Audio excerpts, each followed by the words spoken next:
Welcome to Aequi, the podcast on all things law and technology. I'm Tima. I'm Catherine. I'm Paul. And on this episode, Darknet Marketplaces.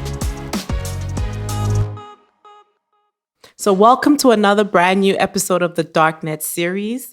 On this episode, we really want to look at what the Darknet is most famous for, which is basically these virtual marketplaces where you can buy all sorts of illicit and interesting things. So we wanted to pretty much take a deep dive into this and talk a little bit about some niche and interesting marketplaces.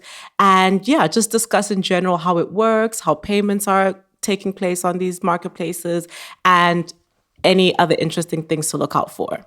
Right. So to dive into the topic, I have a little story that might be interesting. So a few years back, I think in 2014, there was an exhibition in Switzerland at the Kunsthalle in St. Gallen, which was called The Darknet from Memes to Onionland. And what they were doing there was basically to use a bot to order random goods from dark web marketplaces. So this is very interesting. And then the goal there was really to see and explore how the users of the dark web, sellers and buyers, build trust, and how these anonymous participants interact, but also how the procedure works. So what they did is that so the bot actually ordered 12 different items and everything arrived, which I think it's already an interesting fact. And what the bot actually ordered was an interesting list. So I will go through the list because I think it tells a lot about what there is on the darknet as well. So it ordered a fake pair of jeans, a baseball cap with a hidden camera, a stash can, a pair of Nike trainers, a decoy letter, so the one you can use to see whether your address is being monitored, some cigarettes, some super special keys, a fake handbag, and 10 ecstasy pills. So this says a lot about, obviously, a lot of these items are illegal. Some are like just fake, but still very interesting, I think. And the artists involved were also saying that they were surprised by how much these markets were sort of copying procedures from like Amazon or eBay. Yeah, how they literally just look like normal e-commerce platforms, but selling illicit products. Yeah, and I mean, I think it's interesting, the list, because this is more normal than I would have expected, because you hear all these stories of people selling drugs and human trafficking and guns and all of this, and you see fake clothes, which isn't really that dramatic. Yeah, I think it's interesting to see the range that you can literally buy anything from a fake handbag to someone's credit card details. It's like so broad, and all of the stuff is just accessible and available if you know how to get into the right places. So maybe to dive in some of these markets, I looked a bit into how drugs are sold online. And I think it's quite interesting that although this is quite well known to a certain degree, this all only constitutes a small amount of the drug sales worldwide. It's only a minuscule amount, right? Yeah. I mean, I've read somewhere, I don't remember the source, so don't hold a gun to my head, but I read somewhere that the European drug markets is something in the range of 2 billion euros, and the sale of drugs online is only a couple million. So when you look at the discrepancy, it's a very small fraction of the actual illegal activity that takes place online. Yeah, and I read a study on how this network works, and they analyzed essentially, because this is all out in the open, unlike other drug sales, which happen in secret. This is publicly available. You can just look at it like you'd look at an eBay posting. So it's really easy to analyze also for researchers. And what they found out is that even though, for example, the Silk Road was always described as the eBay for drugs or the eBay for illegal products, it's not as much business to consumer as it might seem, but it's mostly business to business. So this is the dealers essentially buying drugs on the internet and then selling it via normal means. Oh, that's very interesting. So it's more so dealers purchasing and then going on the streets and selling it normally. Exactly. Okay. And it really had an impact, at least some impact on the drug market, because it leads to less violence, because obviously buyer and seller don't know who they are and don't have any contact, so there's no possibility really for violence, and also supposedly for more or higher quality in the drugs, so less fraud essentially happening. Yeah, I also read somewhere exactly what you're saying, how there was a study that they conducted where they bought some drugs, different quantities over a different period of time online as opposed to on the streets, and then they tested the two, and the drugs that were bought online were always significantly of a better quality than street value. What I always think about in these research projects is who funds the researchers buying drugs. Yeah, and then what afterwards? That's what I always think. And then what? What happens after you write the paper? That is true. Another To the interest, trash, probably. right? But another interesting marketplace that I looked into was the marketplace of personal data. And this is a marketplace that has really grown in the last couple of years.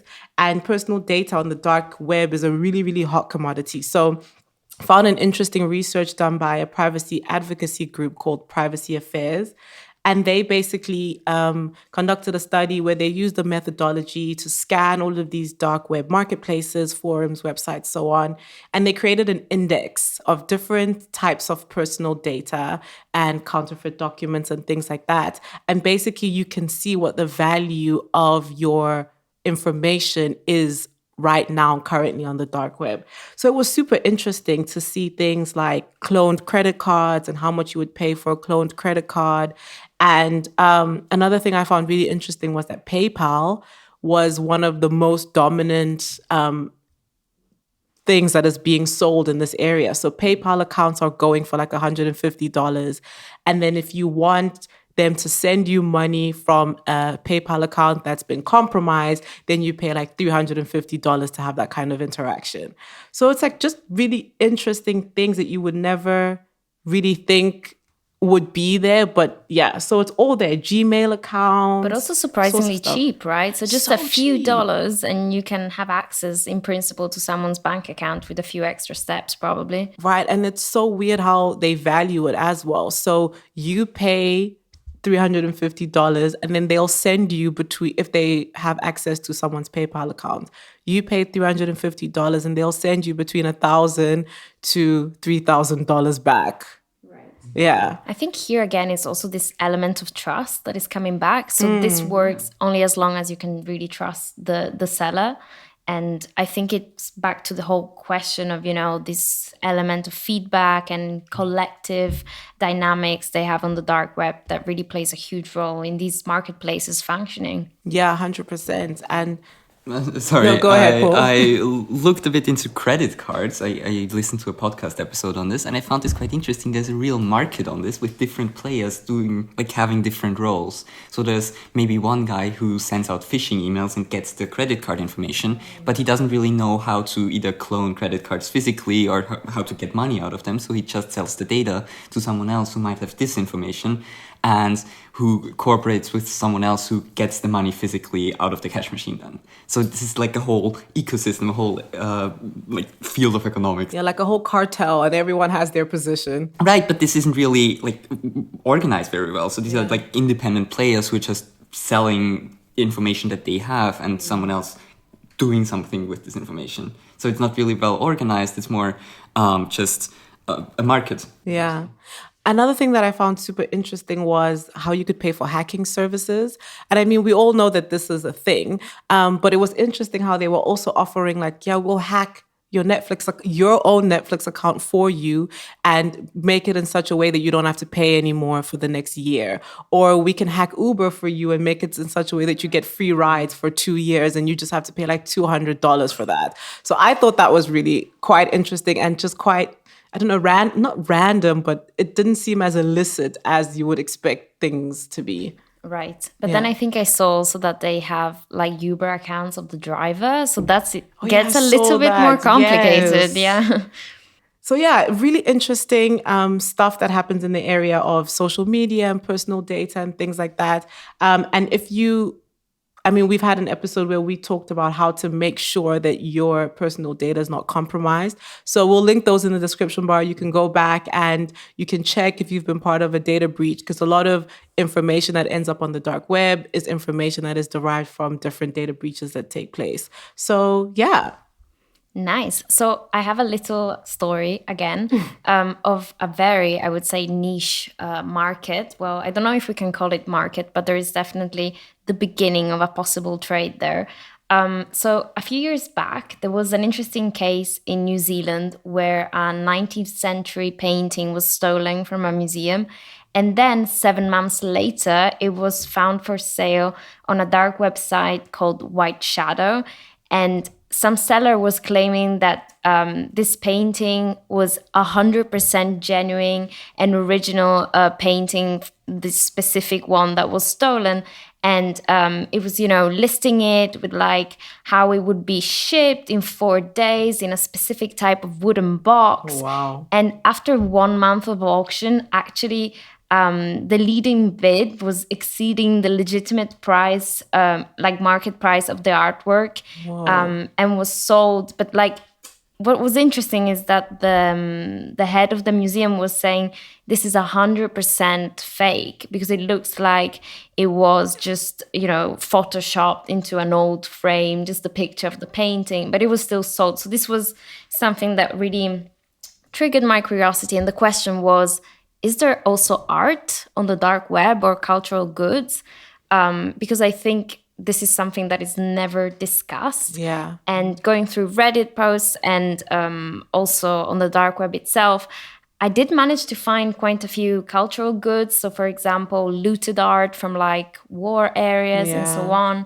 on. So this is an interesting one as well, like a new market, and it really plays a big role in the whole discussion on another field of law, which is, international law and illicit trade of cultural goods. Yeah, 100%. And I think what's also quite interesting is that, like we said earlier, before we started the podcast, there's a bit of a literature gap in that area because when you're trying to do research to find information on this, it's quite difficult to really find like articles and sources really talking about this or public investigations that have gone. And I think there's not a lot written about this specific niche Right. area of Because what's I going think when you on. talk about drugs or, even personal data now, fraud and these really clearly illegal fields and objects, then obviously when you talk about art, it looks very, not so problematic. But in the Yeah. end, this is a very important field of law as well, UNESCO convention and so on. And it's massive value. Yeah, no, 100%. Okay, so now we've talked about all these different marketplaces. How do transactions take place? I feel like if I was listening, that would be my next question. What goes on and how do payments happen? Yeah, and I mean, it's interesting because you want or need to stay anonymous, and therefore you also don't know who the other person is you're buying from or selling from. So this for this mainly cryptocurrencies are used, obviously, because other forms of payment can be traced. And well, mainly this was Bitcoin, at least initially. And what I found quite interesting is that that you can trace Bitcoin. So it's a public list essentially, so you know who, or at least which wallet, which account sent money to which other account. And to circumvent this, there are services, so-called Bitcoin tumblers, that you pay the Bitcoin in and it pays out. So a lot of people pay in and it pays out smaller amounts at random times to different accounts. So you can't really trace it back to whoever put the money in. Oh, okay. So just a way to circumvent that little possibility of a lack of anonymity. Exactly. And I mean, police and also researchers are working on ways to essentially connect the dots and to trace the money back to different transactions and to account holders. And also doing this automatically, so there's not just some person who looks at the whole list. But it's essentially a fight between the two. Yeah. What I found really interesting in the area of cryptocurrencies is that there's been a bit of a shift on the dark web from Bitcoin to what they're calling altcoins like Monero. And apparently these alternative coins are now what's really being used because, of course, we know the value of Bitcoin continues to skyrocket. So people want to hold on to their Bitcoin. They don't want to use it to make these small transactions. And then also there's been complaints about the speed of processing transactions with Bitcoin and the cost of using Bitcoin in these type of like tiny exchanges on the dark web. So people are shifting away from using Bitcoin and using other types of cryptocurrency to do this. I also found it quite interesting that some of these altcoins are designed in a way to not make them traceable. So like this is one of the key points of their design. And obviously this lends them for illicit trade. What I also found quite interesting is how, or one of the regulatory approaches to this, to having essentially unregulated trade of cryptocurrency, is regulating the point where you exchange it into quote unquote real money. So essentially implementing rules to authenticate a user for a cryptocurrency exchange. So when you buy the cryptocurrency, when you buy the Bitcoin, or when you sell it back to your euros or dollars or whatever, then you need to identify yourself, and this can then be used to trace back different transactions to you. Yeah, I mean, I think all of the activities that law enforcement is taking in this area are really, really interesting. And we're going to dedicate a whole episode to that, to talk about, from an international perspective, what are these large international law enforcement agencies doing to track people on the dark net and to really intercept these different marketplaces and shut them down. Because we found that as we were doing research, we would read about a marketplace and then the next source would say, yeah, but it's been shut down. So there's a lot of activity going on, and we think that it would be interesting to really dive into this and take a deeper look. Definitely. Now, what we want to talk a bit more about is the question of how these transactions work when they're completely anonymous. So, Catherine, you quickly touched upon this before. This is really interesting. So, of course, it's fully anonymous. So the big drawback is that you can't really have the certainty that what you're buying, it's, what you're trying to actually get. So there is a whole system of, verifying users and sellers, and there are even now specific browsers. So there was one that I think that was well known. Now, apparently, as Sima just said, is shut down, but there will be another one that is probably identical with a different name. Of course. So this was called Grams, and here you could really either look for a specific platform or a seller, and there you find all the reviews with ratings and so on. So almost I would say better than what you find on Amazon or on eBay. And I was looking at a YouTube videos trying to explain how you can safely buy drugs online or anything, but still also that brackets interesting that this is on YouTube, Right. And there they were really explaining how these reviews are real compared to real e-commerce platforms. So there's so this is so, fascinating. They're really saying, look, what you read here is true. Is not when you look at all these reviews of someone that was paid, because there's no interest here. Yeah. And, even the seller wants the reviews to be true. Yeah. Because that's the only way for them to really build trust and a market there. So the question there is, again, going back to the whole policy question of how to regulate platforms and any form of intermediary, also in an e-commerce sense. This is an interesting environment to really test what no regulation looks like and what can users on their own do to make sure that, the market functions and it's a situation where the sale is fair and so on. So maybe this could be also an interesting point to take into account when looking at platform liability. Yeah. So essentially, it's one big honor system that at least somehow works.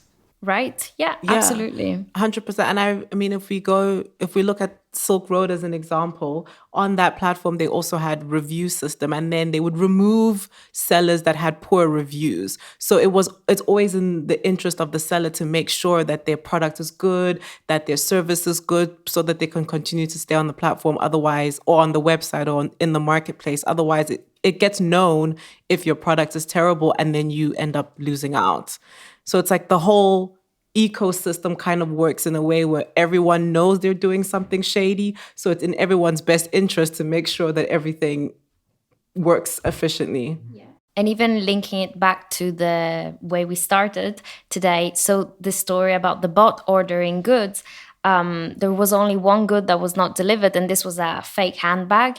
and the seller actually contacted the buyer to say that they had issues with the delivery and they would, refund, following basically e-commerce laws to the letter. So I thought this was really quite a fun, interesting aspect. Yeah, I agree. And I also read an article about this, building on following e-commerce laws, saying that often these marketplaces have detailed descriptions on, the product itself, the amount that you have to pay for. Like everything is quite transparent. When the delivery will take place, all of these different aspects that we would expect in a traditional e-commerce platform to be very transparent and open about how the sale and things like that. On platforms like this, they're also doing the same thing just because of the ecosystem of trust that they've been able to create. Yeah, so it's not the law forcing them to be transparent, but actually the market forcing them to. Yeah.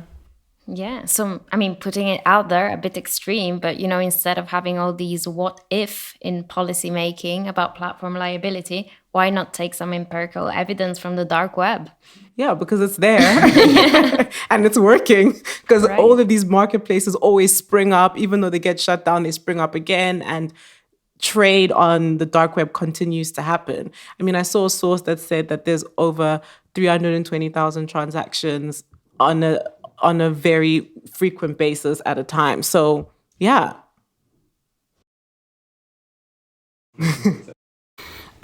Thank you for listening to this episode, and we hope you stay tuned for the next one.